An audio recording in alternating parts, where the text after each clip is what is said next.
Italy wants out of its Belt and Road deal with China. Chinese-American skier Eileen Gu may be switching nationalities, and China's promise to bring peace to Ukraine will leave it in pieces. That and more on this week's China News Headlines.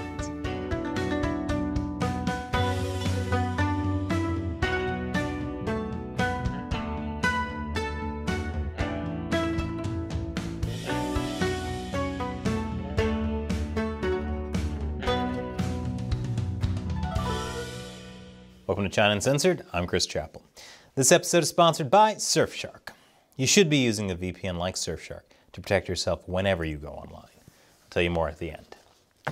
The Philippines is getting closer to the U.S. as it sees more and more of China's aggression in the South China Sea. Unlike his predecessor, President Ferdinand Marcos Jr. is moving away from China and closer to the U.S., at least in terms of security. He still wants to have good economic relations with China. Marcos Jr. visited Washington this week, where he met with President Joe Biden and Defense Secretary Lloyd Austin. Biden told Marcos that the U.S. Mutual Defense Treaty remains, quote, ironclad. And Austin promised that the U.S. would defend against armed attacks on our armed forces, Coast Guard vessels, public vessels, or aircraft in the Pacific, including anywhere in the South China Sea. That's especially important since last week, the Philippines accused China's Coast Guard of using dangerous maneuvers and aggressive tactics. It said a People's Liberation Army Navy ship encountered two Philippine Coast Guard ships near the Spratly Islands, which the Philippines and China both claim. According to the Associated Press, a Chinese Coast Guard ship blocked the Philippines' Malapascua as it tried to steam toward the Second Thomas Shoal. The Malapascua's captain said a near collision was averted when he abruptly reversed direction and shut off its engines to bring the vessel to a full stop. But China is accusing the Filipino ship of being in its waters and said the Philippines planned the confrontation to deliberately create a friction. According to a recent report, China is increasingly using exit bans as punishment and blackmail. The human rights group Safeguard Defenders says at least tens of thousands of people in China are placed on exit bans at any one time. And that's not counting the exit bans it has on ethnic groups like Uyghurs and Tibetans. The report says that 5 new laws since 2018 have made exit bans more common. One of those is China's newly amended espionage law, which is now not only far-reaching, but also very vague. We covered that in a recent episode, which I'll put a link in the description below. Reuters reported that there's been an 8-fold increase in court cases involving such bans since 2016. And the bans have been imposed not just on Chinese citizens, but also on foreign executives. So if you've got a business in China, yesterday would have been the best time to get out. The EU Chamber of Commerce told Reuters that at a time when China is proactively trying to restore business confidence to attract foreign investment, the exit bans send a very mixed signal. Or, said another way, the exit bans send a very clear signal. I want your money and your intellectual property, but screw you and your business. And after the break, Eileen Gu controversially represented China in the 2022 Winter Olympics, but may be dropping China for the U.S. now. Welcome back. Olympian Eileen Gu is calling for unity. At an event in New York, she called out anti-Asian discrimination in America, saying discrimination of all kinds is wrong. Kind of ironic considering the event was sponsored by the Bank of China, USA, and the China General Chamber of Commerce. I think ethnic cleansing of Asians by the Chinese Communist Party should also probably count. But Eileen Gu didn't mention that. Eileen Gu was born in the U.S., grew up in the U.S., and for most of her life, competed as an American skier. But in 2019, she switched her nationality and began representing China. Well, actually, it's not clear whether she switched her nationality or not. There's been a lot of controversy around that because China doesn't allow dual citizenship. But she never said she gave up her U.S. passport either, which led many to speculate that China bent the rules for her. She became internationally famous during the 2022 Beijing Olympics after she won a silver and 2 gold medals, making her the youngest freestyling gold medalist in Olympic history. Now, there are rumors on Chinese social media that Eileen Gu's contract with the Chinese ski team has expired. She hasn't said anything publicly about it, and China is still listed as her nationality for her most recent competition. The International Ski and Snowboard Federation also has her listed as representing China. But if she were to switch back, it wouldn't be a surprise. She grew up in the U.S., goes to school in the U.S., and lives in the U.S. most of the year. Last spring, she left China on her private jet while China was still under harsh zero-COVID lockdowns. That angered some of her fans on social media who said she acted more like a tourist in China. Gu was raised by her Chinese mother, who moved to the U.S. in her 20s. Her father reportedly is American, but his identity hasn't been made public. Whether she felt a connection to her mother's homeland or not, repping China came with some pretty lucrative sponsorship deals. One company estimated she made $31 million in Chinese sponsorship deals in 2021, even before she won her 3 Olympic medals. I wonder if any of those products were made with Uyghur slave labor.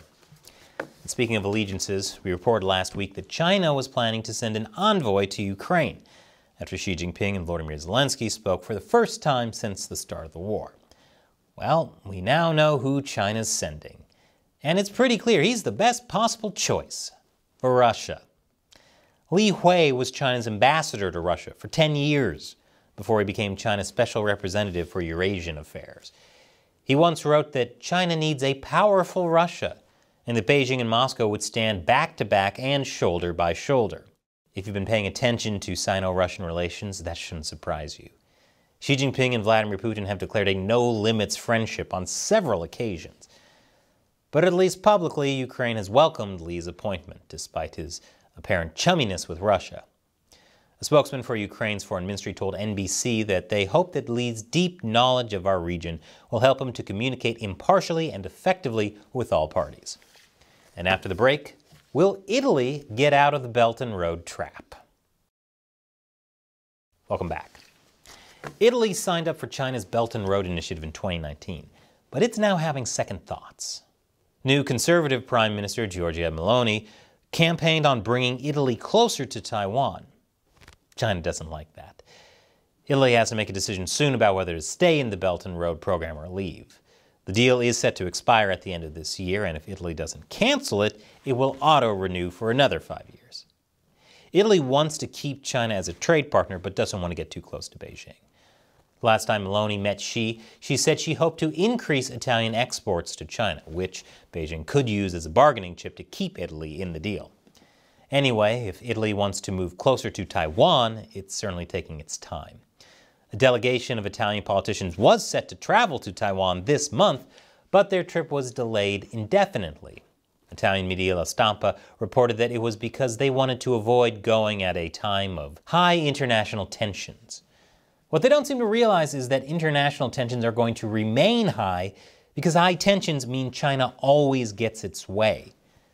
Every time anyone does anything related to Taiwan, China pitches a hissy fit and everyone backs down. Lather, rinse, repeat, works every time. And China knows it. And speaking of tiptoeing around the Taiwan issue, Greece. Last week, former Taiwanese President Ma Ying-jeou was invited to speak at the Delphi Economic Forum in Greece. The problem is, Greece is very close with China. So when the Chinese embassy noticed the forum was going to call him the former president of Taiwan, they complained. And the forum changed his title to former president of Taipei. Taipei is the capital city of Taiwan. Then Taiwan's Ministry of Foreign Affairs objected, so the forum changed his title to the former president of Taiwan. But gosh, that really makes it sound like Taiwan is a separate country from China. So the forum again changed his title to former leader of Taipei. Wow, not even a president now. Taiwan's Foreign Affairs Ministry complained again, and this time the forum changed his title to the much worse former president of the Kuomintang Party, Chinese Taipei. Smooth.